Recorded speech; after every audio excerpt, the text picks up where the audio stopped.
ప్రముఖ IT దిగ్గజమైనటువంటి Google లే ఆఫ్ని ప్రకటించినటువంటి నేపథ్యంలో ఇప్పుడు ఐటీ ఉద్యోగుల్లో టెర్రర్ మొదలైందని, ప్రపంచవ్యాప్తంగా ఐటీ రెసిషన్ రావడం ఖాయం అనేటువంటి వార్తలు వస్తున్న నేపథ్యంలో నిజంగా ప్రపంచవ్యాప్తంగా ఐటీ రంగంలో రెసిషన్ రాబోతుందా, అసలు రానున్న రోజుల్లో ఐటీ రంగం పరిస్థితి ఏంటి అనేది మనం విశ్లేషణ చేసుకునేటువంటి ప్రయత్నం చేద్దాం. ప్రస్తుతం మనతో పాటు ఉన్నారు ప్రముఖ రాజకీయ విశ్లేషకులు, ప్రముఖ సీనియర్ జర్నలిస్ట్ సిఎస్ రావు గారు. సార్తో మాట్లాడదాం. సార్ నమస్తే. సార్, ప్రపంచవ్యాప్తంగా ఐటీ రంగంలో రెసిషన్ రావడం ఖాయం అనేటువంటి వార్తలు అయితే ఇప్పుడు సోషల్ మీడియాలో చక్కర్లు కొడుతున్నాయి. ఐటీ రంగం పతనం అవుతుంది. ఇప్పటికే గూగుల్ సంస్థ కొన్ని లే ఆఫ్ను ప్రకటించింది. ఇక ఐటీ రంగంలో ఉన్నటువంటి ఉద్యోగుల పరిస్థితి డమాల్ అంటే కొన్ని వార్తలు వస్తున్నాయి. ఏంటి అసలు ఐటీ రంగం పరిస్థితి ఎలా ఉండబోతుంది ఇప్పుడు రోజుల్లో? ఏ రంగం ఎలా ఉంటుంది, ప్రపంచవ్యాప్తంగా ఆర్థిక పరిస్థితి ఏంటి, ఆ ఆర్థిక పరిస్థితికి మూలాధారం ఏంటి, రాబోయేటువంటి రోజుల్లో ఏ రంగం అభివృద్ధి చెందే అవకాశం ఉంది, దీని మీద స్టడీ చేసి కొన్ని సంస్థలు నివేదికలను విడుదల చేస్తూ ఉంటాయి. తాజాగా వచ్చినటువంటి నివేదికను బేస్ చేసుకుంటే కనుక రాబోయేటువంటి రోజుల్లో సాఫ్ట్వేర్ అనేది గడ్డు పరిస్థితులను ఎదుర్కోబోతుంది ప్రపంచవ్యాప్తంగా అనేది ఒక నివేదిక. అయితే దానికి బలం చేకూరేలా ఇప్పుడు గూగుల్ ఒక ప్రమాదకరమైనటువంటి ప్రకటన చేసింది. సుందర్ పిచ్చై స్వయంగా ఆయనే చేశాడు. ఆయన ఏం చేశాడంటే లే ఆఫ్లు ప్రకటిస్తున్నాం మేము అని చెప్పి. ఆల్రెడీ లే ఆఫ్లు ప్రకటించున్నారు గూగుల్ వాళ్ళు గతంలోనే. లాస్ట్ ఇయర్ దాదాపుగా 12,000 మందిని తీసేశారు. ఇప్పుడు మళ్ళీ లేటెస్ట్గా మళ్ళీ లే ఆఫ్లు ప్రకటించేస్తారు, అఫీషియల్గా ప్రకటించారు. సుందర్ పిచ్చై గూగుల్ CEO ఆయనే ప్రకటించారు. సో గూగుల్ అనేది వరల్డ్ వైడ్ అది టెక్ లీడర్. మరి గూగుల్ లాంటి సంస్థ లే ఆఫ్లు ప్రకటిస్తే మిగతా కంపెనీల పరిస్థితి ఏంటి? ఖచ్చితంగా మిగతా కంపెనీల్లో లే ఆఫ్లు అయితే ఉంటాయి కదా. ఇప్పుడు లేటెస్ట్గా వచ్చినటువంటి అఫీషియల్ డేటా ఏంటంటే 333 కంపెనీల్లో 6 నెలల్లో 6 monthsలో సుమారుగా 1,00,000 మంది ఉద్యోగులకి ఉద్యోగాలు పోయినాయి అని చెప్పి నివేదిక, అఫీషియల్ నివేదిక. పోయినాయి ఆల్రెడీ లే ఆఫ్స్ ప్రకటించేశారు. అంటే గత 6 నెలల్లో 6 months, ఓన్లీ 6 months గ్యాప్ లో 1,00,000 మందికి ఉద్యోగాలు పోయినాయి 333 కంపెనీల్లో. వాళ్ళు అఫీషియల్ గా టాప్ అంటే వరల్డ్ వైడ్ ఉండేటువంటి కంపెనీలు ఉంటాయి కదా, 333 తీసేస్తే 333 లెక్కేస్తే ఈ 6 నెలల్లోనే 6 months, జస్ట్ 6 months గ్యాప్ లోనే 1,00,000 మందికి ఉద్యోగాలు పోయినాయి అని చెప్పి తెలిసారు. మరి రాను రోజుల్లో ఎంతమంది ఐటీ ఉద్యోగాలు పోయేటువంటి అవకాశం ఉందంటారు? కొన్ని లక్షల మంది రోడ్డును పడే ప్రమాదం ఉందని చెప్పేసి వాళ్ళు ఇచ్చినటువంటి తాజా నివేదిక. దానికి కారణం కూడా చెప్పారు. ఏం కారణం చెప్పారంటే ఇప్పుడు ఆర్టిఫిషియల్ ఇంటెలిజెన్స్ అనేది ఒకటి వచ్చింది. కాబట్టి ఇప్పటి వరకు నడిచినటువంటి సాఫ్ట్వేర్ అనేది ఒక లెవెల్ అయితే నెక్స్ట్ లెవెల్కి వెళ్ళబోతున్నాము. సో నెక్స్ట్ లెవెల్కి వెళ్ళేటువంటి క్రమంలో ఇప్పుడున్నటువంటి బేస్ లెవెల్లో ఉండేటువంటి ఈ సాఫ్ట్వేర్ ఇంజనీర్లు, సాఫ్ట్వేర్కి సంబంధించినటువంటి ఉద్యోగులు అవసరం లేదు. ఒకవేళ అవసరపడినా కానీ ఆర్టిఫిషియల్ ఇంటెలిజెన్స్లో ఎంతో కొంత నాలెడ్జ్ ఉండి ఇప్పుడున్నటువంటి దాంట్లో 25% నుంచి 30% దాకా సరిపోతారు స్టాఫ్ అనేది, అంటే ఈ ఉద్యోగులు. అంటే 70% ఉద్యోగాలు పోతాయి కదా. 70% ఉద్యోగస్తులకు సంబంధించి ఉద్యోగాలు పోయేటువంటి ప్రమాదం ఉందని చెప్పి నివేదిక చెప్తుంది.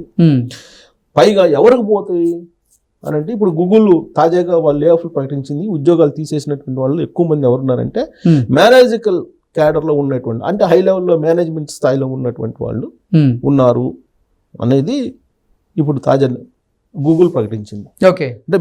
అంటే హై పొజిషన్ లో ఉన్నటువంటి మేనేజర్ లెవెల్లో ఉండేటువంటి వాళ్ళు ఎక్కువగా వాళ్ళకే లే ఆఫ్లు ఇప్పుడు కంటిన్యూ అవుతున్నాయి అని చెప్పి. అంటే వాళ్ళ అవసరం లేదు.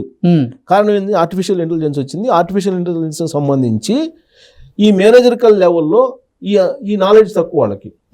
ఈ నాలెడ్జ్ లేనటువంటి వాళ్ళని పెట్టుకొని కోట్ల రూపాయలు వాళ్ళకి ప్యాకేజీలు ఇవ్వాల్సి వస్తుంది.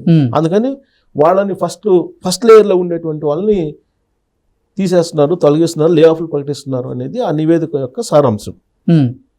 జనరల్గా ఏంటి, ఇది ఒక ట్రాన్స్మిషన్ పీరియడ్ అనుకోవాలి ఐటీ సెక్టర్కి, సాఫ్ట్వేర్కి, ఇన్ఫర్మేషన్ టెక్నాలజీ రంగానికి ఒక ట్రాన్స్మిషన్ పీరియడ్.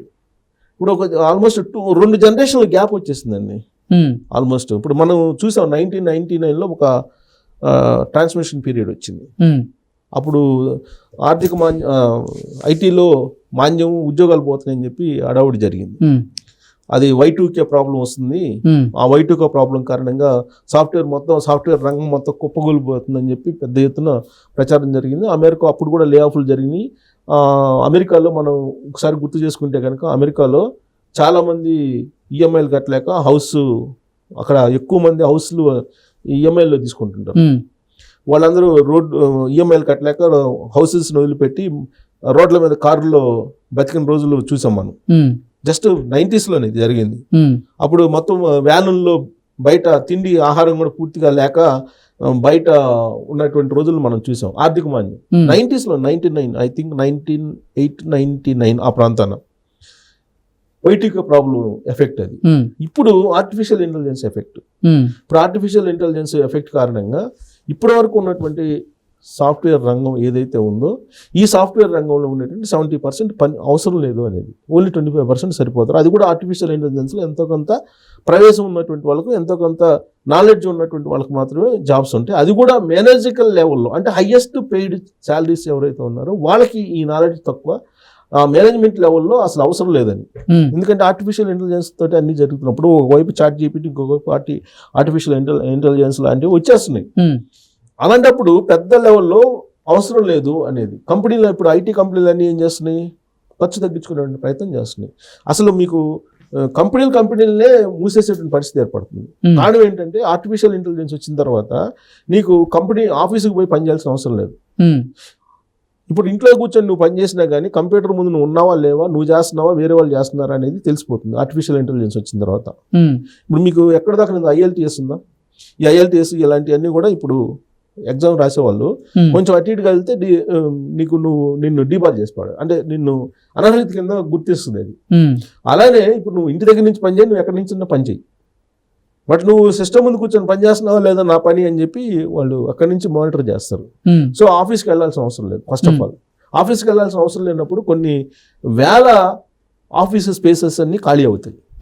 ఇప్పుడు కంపెనీల ముందు ఉన్నటువంటి టార్గెట్ ఏంటి, వాళ్ళు లే ఆఫ్లు ఎందుకు ప్రకటిస్తున్నారు, వాళ్ళకి ఇన్కమ్ లేదు, అంతే కదా. ఇన్కమ్ లేనప్పుడు వాళ్ళు ఏం చేస్తారు, ఎక్స్పెండిచర్ తగ్గించుకుంటారు. ఇది బిజినెస్ ఫార్ములా, ఇది ప్రైమరీ ఫార్ములా. నీకు ఇన్కమ్ లేనప్పుడు ఎక్స్పెండిచర్ తగ్గించుకుంటారు. ఇప్పుడు ఇన్కమ్ లేదు. ఇన్కమ్ ఎందుకు లేదు, ఇప్పటివరకు ఉన్నటువంటి సాఫ్ట్వేర్కి సంబంధించినటువంటి ప్రాజెక్ట్స్ ఏమీ ఉండవు. ఏ ప్రాజెక్ట్స్ వస్తాయి భవిష్యత్తులో, ఆర్టిఫిషియల్ ఇంటెలిజెన్స్ సంబంధించిన రిలేటెడ్ ప్రాజెక్ట్స్ వస్తాయి. ఈ ఆర్టిఫిషియల్ ఇంటెలిజెన్స్ రిలేటెడ్ ప్రాజెక్ట్స్కి ఇప్పుడున్నటువంటి స్టాఫ్ వాళ్ళకు ఉండేటువంటి నాలెడ్జ్ సరిపోదు. కాబట్టి ఈ 70% పోతుంది. అది కూడా మేనేజరికల్ లెవెల్లో ఉండేటువంటి వాళ్ళు అసలు అనవసరం, వీళ్ళకి అసలు వాళ్ళ అవసరమే లేదనేది ఇప్పుడు గూగుల్ లాంటి కంపెనీలు భావిస్తున్నాయి. దాంతో ఏర్పరేస్తున్నాయి లే ఆఫ్లు పెట్టేసి. 6 నెలల్లో 1,00,000 ఉద్యోగాలు పోయినాయి అంటే రాబోయేటువంటి రోజుల్లో ఇన్ని ఉద్యోగాలు పోతాయి. వన్స్ ట్రంప్ అమెరికాలో ప్రమాణ స్వీకారం చేసిన తర్వాత టోటల్ సీన్ మారిపోయే అవకాశం ఉంది. ఎందుకంటే జెలెన్స్కీ ఆయన వేదిక, ఆయన టెస్లా, అతను ఏంటంటే మొత్తం ఉద్యోగులు తీసేయాలి అనే కాన్సెప్ట్ కోసమే ఆయన సలహాదారుగా పెట్టుకున్నారు. సో కాబట్టి లే ఆఫ్లు భారీగా ఉండేటువంటి అవకాశం ఉంది రాబోయేటువంటి రోజుల్లో. దానికి ఇండికేషన్, సంకేతంగా ఇప్పుడు గూగుల్ అఫీషియల్గా సుందర్ పిచ్చై లే ఆఫ్లు ప్రకటించారు. సో రాబోయేటువంటి రోజుల్లో ఒక పెద్ద ప్రమాదాన్ని, పెద్ద రిషన్ని ఐటీ సెక్టర్ ఎదుర్కోబోతుంది. మరి దానికి ఎంతమంది బలవుతారో చూడాలి. ఇప్పుడు వచ్చినటువంటి నివేదికల ప్రకారం ఎప్పుడు ఎవరికి లే ఆఫ్ ప్రకటిస్తారో అర్థం కానటువంటి పరిస్థితి. ఎందుకంటే గూగుల్ లాంటి సంస్థే వాళ్ళు పెట్టుకోలేదని అంటే మీకు ఆఫీస్ స్పేస్లు అన్నీ ఖాళీ అయిపోతాయండి. ఈ నివేదికను బేస్ చేసుకొని ఇది కనుక రేపు ప్రాజెక్ట్ అయితే, ప్రాజెక్ట్ చేసిన దాని ప్రకారం కనుక అక్కడ మనకి ఇంప్లిమెంటేషన్లో కనిపిస్తే మీకు ఆఫీస్ స్పేస్లు అన్నీ నీకు మొత్తం ఆఫీస్ స్పేస్లు ఖాళీ అయిపోతాయి. అసలు ఆఫీసులో అవసరం లేదు రాబోయేటువంటి రోజుల్లో. ఆఫీస్లో అవసరం లేదు. వాళ్ళు ఎక్స్పెండిచర్ తగ్గించుకుంటారు. ఎక్స్పెండిచర్ తగ్గించుకొని ఉన్నటువంటి వాళ్ళల్లో నీకు 100 మంది కావాల్సిన చోట 20 మంది చేత పని చేయించుకుంటారు వాళ్ళు. ఓకే. సో అలాంటప్పుడు రేషన్ అనేది కంపల్సరీ, లే ఆఫ్లు అనేది ఏ స్థాయిలో ఉంటాయో ఎక్స్పెక్ట్ చేయలేనటువంటి పరిస్థితుల్లో ఇప్పుడు ఉన్నాం. Okay sir, thank you so much.